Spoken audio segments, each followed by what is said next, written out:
Yo, Tom Fiddzy here with my review of What If Episode 4, the Doctor Strange, the evil Doctor Strange episode. What beautiful timing for this to come out right around the time of the Spider-Man Far From Home trailer, where people are... No, Spider-Man No Way Home, sorry. Spider-Man No Way Home trailer. Got there before you could comment. That trailer, because, you know, there are rumours going around, there's speculation that maybe that Doctor Strange that we see in that trailer, the one who's like, is actually an evil Doctor Strange. That's like a theory. I'm evil. I'm Mephisto. So it's kind of cool that did they time it, or is it just a coincidence? Probably just a coincidence. But this episode, episode 4, I think it's the best one yet. I thought last week's one was really good. This episode, really enjoyed this one. I do have some more questions about the kind of what if style scenarios that are going on in this show, but this was good. This is why you do this show as an animation, because, you know, the visuals in it, the attacks them using all of their powers, very anime, all of the monsters, all of the mythical beasts that you had in this episode. This is why you do this as an animation, that you can play around with this kind of story and not have to throw a massive budget at it, you know? I'm sure, you know, the animation quality was amazing. They sat there, they designed all of those beasts. And some of them we barely got a good look at. Some of them were just flashes. I really wanted to see a lot of them in detail. Some of them look so cool. I'm sure a lot of them were like super deep cut Marvel Easter eggs.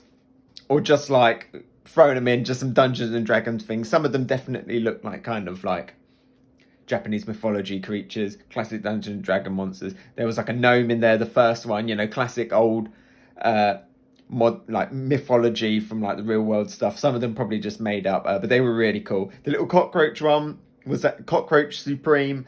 Reminded me of like the little cockroach from what was it called, Doom Patrol. I'm not sure if that is a comic book reference character or not. I'll have to watch Mr. Sunday Movies video and Screen Rant and all that to get all of those details, all of those breakdowns, but I'm sure there's got to at some point have been like a bug Sorcerer Supreme or something like that, right? There's got to be a comic book reference. He nicked that cape.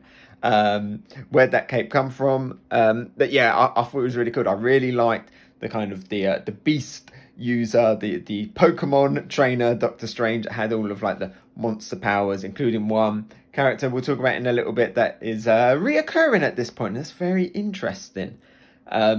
Yeah, I thought it was really cool. Let's talk about the what if situation. The what if situation was, what if Doctor Strange was in his car with the girl that he loves, and it wasn't him that lost his hands, he lost the girl, and therefore he went a different route. He went for a route of kind of grief and mourning, and that led him to the same path. It's like he's always destined to be the Sorcerer Supreme, but through a different path. And then he kind of tried much harder. Instead of like getting, you know, like his hands back, he like really focused to try and get the girl back. But it was a fixed point. It cannot be, you know, it's a paradox. If he changes that, then he can't be there in the future anyway to do it. And it was a little bit like the what if situation in this one was like again, it was a small change, but like it made massive change in this time. But it was like, as he was trying to fix it, you know, every single time she died. And it was just like, man, what an unlucky universe he's in, where she's just constantly dying. Like, can he not sense that there's the universe that we know out there at all? The ancient one was like, no, she has to die. It has to be the way it is. But we know that she doesn't, because our Doctor Strange didn't go in that universe. You know, she wasn't in that car crash. It was just Doctor Strange, wasn't it? Going through the calls, you know, he had the little roadie reference that's rumoured to be in there. Then he crashed these cars. So, yeah, that was that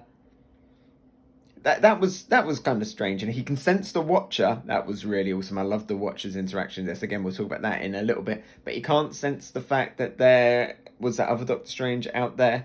And the Ancient One couldn't as well. Regardless, it was really cool. I really enjoyed it. Yeah, really sad for him. Went through centuries of just seeing his girlfriend die over and over again. It must have been heartbreaking and tragic. Nothing that he could do would fix it. She would always die. No wonder he turned evil. Seeing that would mess anybody up. and then he just accumulated all of those monsters, and their influences started getting in there. Yeah, that's the sense I got. You could kind of hear it in the voice, at the end of it. And as he became more and more the beast Pokemon master, Doctor Strange, I feel like their influences definitely got in there. And then he just set himself on that path. He did that classic line of like, I've gone too far at this point. It's never an excuse. You can always stop. But he learned his lesson right at the end. And the end was really cool and really intriguing. And it's just one of those things that now is just... It's one of those episodes that can really get you speculating. Because we know about the Multiverse Madness. We know how heavy Doctor Strange is going to be. And then we get this episode here and it's like, cool. These things you're like, are they gonna turn up? So let's break down some of those other things that I was talking about that like popped up throughout this. So first of all, let's talk about one of the beasts. We once again saw the reused asset from the very first one from Captain Carter. We saw the tentacles once again.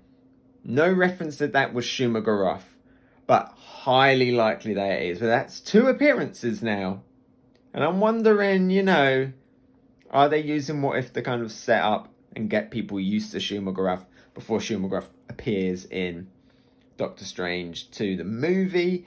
Or is it hinting towards him constantly, like, maybe he's like living between the dimensions or whatever, and he's constantly gonna pop up in these and then become a big threat later on, which is when the Watcher is going to interfere. It's very interesting, the fact that he popped up again.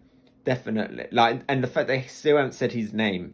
I think that's pretty interesting. I'm pretty sure if he comes up one more time, then it's definitely like a big thing, Maybe he was just in here because it's Doctor Strange, but been in 2 so far, 2 out of 4. So let's see how many more times Shuma Gorath, the tentacles, are going to appear. We talked about the Watcher. I loved the Watcher's interactions in this. I love at one point he was like, I could change it, but I can't. Like, it's like, you're definitely going to change it by the end of the series. You're definitely going to interfere by the end. I just like that moment where you saw that kind of hesitation in him for a moment. And then Doctor Strange recognized him. That was really cool as well. Recognized like that someone was watching him. And then, he's like, I'm not going to interfere. But he had a conversation with evil Doctor Strange at the end. That's still kind of interfering. And I love that. I love how we just kind of went from like a silhouette to being in it. Their dialogue was really interesting. Yeah, he's absolutely going to interfere by the end of this. He almost did it this time. It was teasing it. I love how he's not just a narrator anymore. He was involved in the story, definitely in this one. Really cool. His point of view of like, could I risk all of the universes or just let this one go? He was in a similar kind of predicament. And I thought it was really cool. Very action, really fascinating character, that dialogue scene between the 2. I really liked it. The moral implications of what the Watcher has to go through. Doctor Strange had to watch the same like death over and over again. The Watcher is constantly watching the same things over and over again. Things going wrong when he knows he can help and knows he can do more, but he didn't. And I like that. That's really cool. I want to see a lot more of the Watcher. And then the final thing I really want to talk about is the ending, where we didn't get a happy ending in this one, but it did leave us with another possibility. The universe that evil Doctor Strange was in got destroyed, or at least condensed down to the size... I guess the size of Doctor Strange, like a tiny, tiny little rock in like a little gem.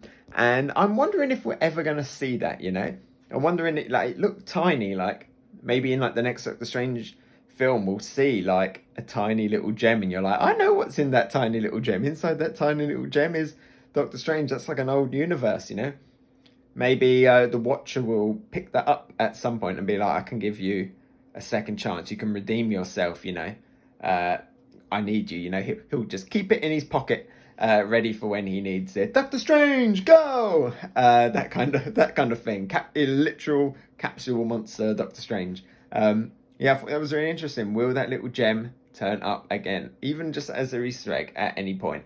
Will the cockroach turn up again as an Easter egg at any point? That was really interesting. And will Shumagorath, will the tentacles turn up again in this series? That is like the biggest thing from this one. I'm like, yeah, we're going somewhere with these stories. That's two now connected by the same thing, so very interesting, very interesting. And could the tentacles, could Shumagroff's dimension and that portal that it comes out of be the way that they all kind of link and move between each other, maybe?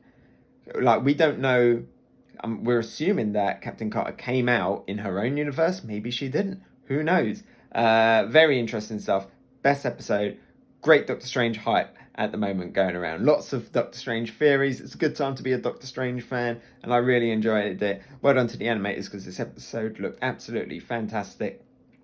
All of the monsters and everything. I really want to see that concept art. And yeah, I don't know what the next episode is, actually, so it could literally be anywhere. I'm sure we're going to see more and more of the Watcher getting more and more involved. We need more big characters, Doctor Strange level characters, for him to notice and stuff like that.